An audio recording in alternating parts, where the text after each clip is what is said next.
তোমার সিভি লেখা শেষ, এখন জাস্ট পাঠানোর পালা। এই স্টেপে এসেও অনেকে খুব বাজে ধরনের কিছু মিস্টেক করে। যেমন ফার্স্ট মিস্টেক, সিভিটা যে ওয়ার্ড ডকে তৈরি করেছিল ওই ওয়ার্ড ডকটি পাঠিয়ে দেয়। এটা কিন্তু একেবারেই উচিত না। যখন যার কাছে তুমি সিভি পাঠাচ্ছ, প্লিজ সিভিটা যেন পিডিএফ ফরম্যাটে পাঠানো হয়। কেন জানো? তুমি যদি ওয়ার্ড ডকে পাঠাও, যে সিভিটা রিসিভ করছে সে রিসিভ করার পর দেখা যাচ্ছে তোমার অ্যালাইনমেন্ট নষ্ট হয়ে গেছে, ফন্ট ফেটে গেছে, সো এটা বেশ ঝামেলা হতে পারে, বা যে কেউ কিন্তু তোমার সিভিটা এডিট করে ফেলতে পারে। সো প্লিজ যখন তুমি সিভি পাঠাচ্ছ কখনোই ওয়ার্ড ডকে পাঠাবা না, অলওয়েজ পিডিএফে পাঠাবা। দ্বিতীয় ভুল, আমরা সিভি পাঠানোর সময় শুধুমাত্র সিভিটাই পাঠিয়ে দিই, কাভার লেটার দেই না। মনে রেখো, শুধুমাত্র সিভি পাঠানো কিন্তু একটা বিশাল ভুল। সিভির সাথে একটা কাভার লেটারও যায়।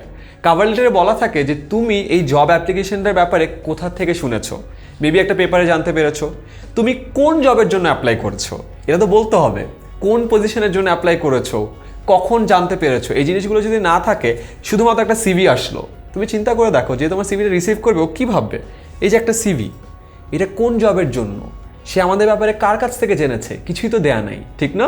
সো অলওয়েজ মনে রেখো, সিভির সাথে একটা কাভার লেটার যায়, যে কাভার লেটারে প্রপার সেলুটেশন দেওয়ার পরে বলা থাকে আমি এখান থেকে জবের ব্যাপারে জানতে পেরেছি, আমি এই জবের জন্য অ্যাপ্লাই করছি, আমার সিভিটা অ্যাটাচ করা আছে।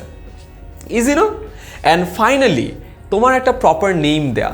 অনেক সময় দেখা যায় তোমার সিভিটা মেইল করতে হচ্ছে, মেইল করার সময় অনেকে এই ভুলটা করে, কোনো সাবজেক্ট লাইন ছাড়া, কোনো কপি ছাড়া একটা অ্যাটাচমেন্ট পাঠিয়ে দেয়। ওই অ্যাটাচমেন্টটা আবার একটা ওয়ার্ড ডক, ওই ওয়ার্ড ডকের নাম হলো নিউ সিভি অথবা মাই সিভি।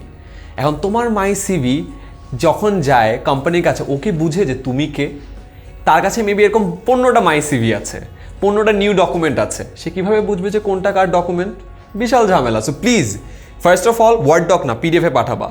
সেকেন্ড অফ অল পিডিএফের সুন্দর নেমিং করবা, তোমার নাম, তোমার ইউনিভার্সিটি সুন্দর করে দিয়ে দেবা, যেটার মাধ্যমে তোমার সাথে কন্ট্যাক্ট করতে পারে। থার্ড, ইমেলের একটা প্রপার সাবজেক্ট লাইন থাকবে, এই রিক্রুটমেন্টের জন্য এই জব অ্যাপ্লিকেশন এত তারিখ। তারপরে একটা সুন্দর কপি দিবা যে ডিয়ার স্যার আসসালামু আলাইকুম, এই জবের জন্য আমি এটা করছি, আমার সিভি অ্যাটাচ করা আছে, অ্যান্ড দেন সুন্দর করে মেইলটা করো। অনেক সময় হার্ড কপি পাঠাতে হয়, হার্ড কপি পাঠানোর ক্ষেত্রে কিন্তু সেম জিনিস, জাস্ট তোমার যে পিডিএফটা ছিল ওটা হার্ড কপি থাকবে এবং মেইলের জায়গায় প্রপার একটা খামে সুন্দর করে তোমার সব অ্যাড্রেস দিয়ে দিবা, যেন তোমার এই মেইলটা যার কাছে পৌঁছায় সে প্রপারলি বুঝতে পারে কার সিভি কোত্থেকে এসেছে, কোন জবের জন্য এসেছে। এবং এই তিনটা জিনিস করতে পারলে তোমার সিভি সেন্ডিংয়ের যে প্রসেসটা আছে এটা একদম ইজি হয়ে যাবে।